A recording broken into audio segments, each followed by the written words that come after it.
राजनांदगांव पत्रिका से खेमराज वर्मा की रिपोर्ट। प्रदेश व्यापी भेंट मुलाकात पत्रकार वार्ता कार्यक्रम के दौरान अंबागढ़ चौकी में पत्रकारों के द्वारा पूछे गए सवालों पर मुख्यमंत्री भूपेश बघेल जवाब से बचते दिखे।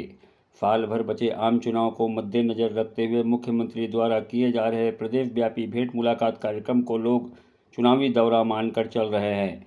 मतलब साफ है, इसे लालीपाप दौरा कहा जाए तो कोई अतिशयोक्ति नहीं होगी, और हो भी क्यों नहीं। जिस तरह सूबे के मुखिया ब्लॉक स्तर पर भेंट मुलाकात के दौरान आयोजित पत्रकार वार्ता में पत्रकारों के सवालों पर बचते हुए कार्यवाही का भरोसा तथा जानकारी नहीं होने व समय के प्रतिष्ठा जैसे शब्दों का इस्तेमाल कर रहे हैं, तो क्या समझाएं। आप जी देखें वीडियो। चौकी क्षेत्र में अवैध उत्खनन का कार्य जोरों पर है। इसमें अधिकारियों की मिलीभगत है। भाजपा के दो बड़े नेताओं को लीज में खदान दे दी गई है, नियम कानून को दरकिनार कर है। यदि आपके पास प्रमाण हो तो दे दीजिए, मैं उसको जांच करवा लूंगा और जो संबंधित अधिकारी है उसके खिलाफ पेपर कटिंग से नहीं, कोई आपके पास दस्तावेज हाँ दे दीजिए, वो ले लेंगे, कोई अधिकारी रख ले वहाँ। प्रदेश के मुखिया पर पत्रकारों को भी बड़ा भरोसा है, इसलिए सवाल पूछकर मानो हो रहे भ्रष्टाचार की जानकारी दे रहे हैं। इसके लिए मुख्यमंत्री को अपने द्वारा दिए गए भरोसा पर खरा उतरना होगा, अन्यथा प्रेस वार्ता व भेंट वार्ता कार्यक्रम कब उल्टा पड़ जाए, इस संभावना को भी नहीं नकारा जा सकता। आप भी देखें वीडियो। मेरा सवाल है, मैं देशबंधु समाचार पत्र से दीपांकर खोबरागढ़े जी बताएं।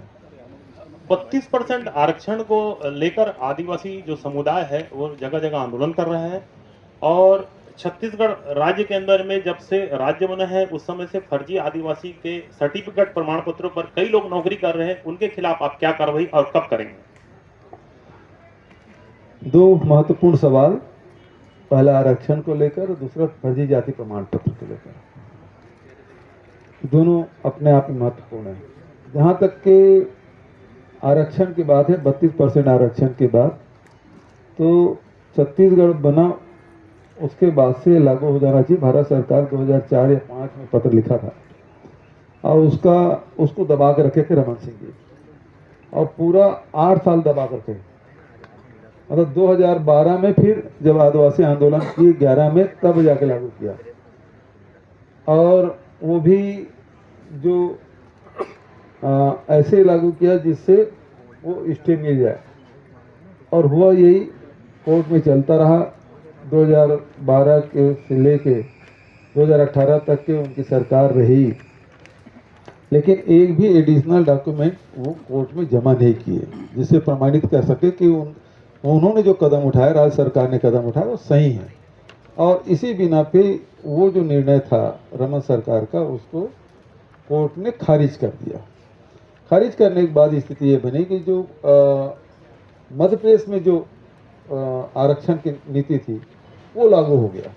तो इसके कारण से लोग मेरे पास आदिवासी समाज के जनप्रतिनिधि सारे लोग 3 या 4 मीटिंग मेरी हुई, और उसमें मैंने आश्वस्त किया जो संविधान में व्यवस्था उसको हम लागू करेंगे। और उस समय भी बहुत सारे जो संगठन के लोग हैं उन्होंने कहा कि, मैंने कहा एक रास्ता है अध्यादेश लाने का, दूसरा विधानसभा का। उन्होंने कहा अध्यादेश मतलब ये विशेष सत्र बुलाइए। विशेष सत्र की तैयारी हम लोगों ने किया।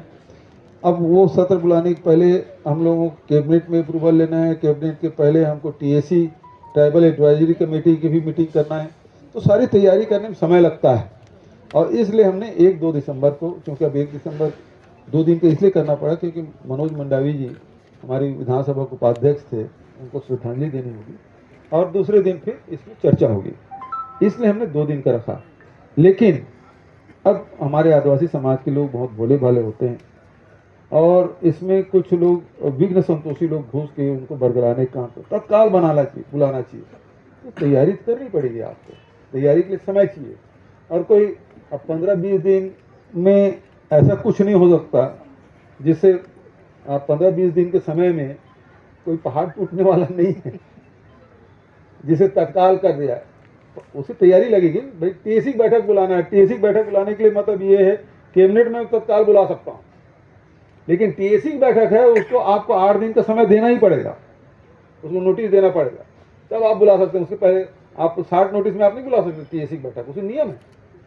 और कैबिनेट की बैठक मैं तो अभी चाहूँगा तो शाम को बैठक में चलो आ जाओ, कैबिनेट के लिए अलग है, टीएसी के लिए अलग है, तो विधानसभा भी उसमें प्रोसेस है। विधानसभा अध्यक्ष के पास है, राज्यपाल से अनुमति, ये सारी चीज़ें सबके प्रधान है। अब ये कुछ लोग बोलेंगे तत्काल बुलाना चाहिए, इसे वो भड़का के फिर गांव-गांव में बैठक करके बोलेगा आप आंदोलन में नहीं जाओगे तो आपको दंड किया जाएगा। तो ये कुछ ऐसे लोग हैं जो समाज में घुस गए हैं और जो बरगलाने का काम कर रहे हैं।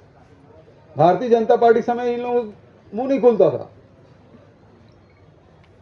मतलब 2004 का आदेश है, 2011 तक के वो लोग चुप बैठे रहे, 7 साल कम नहीं होता, और यहाँ 15 दिन की रुकने के लिए तैयार नहीं।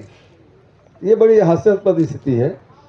पूरे समाज को मैंने आश्वस्त किया, सार्वजनिक रूप से बोला कि जो संविधान में व्यवस्था है, चाहे अनुसूचित जाति का है, जनजाति का है, पिछड़े वर्ग का है, जो प्रावधान है, जो ईडब्ल्यूएस के जो प्रावधान भारत सरकार ने किया है, वो सब हम दे के रहेंगे। इसके लिए मैंने सार्वजनिक रूप से कहा है और अभी भी आपसे कहा, आपके माध्यम से पूरे प्रदेश को कह रहा हूँ, निश्चिंत रहें।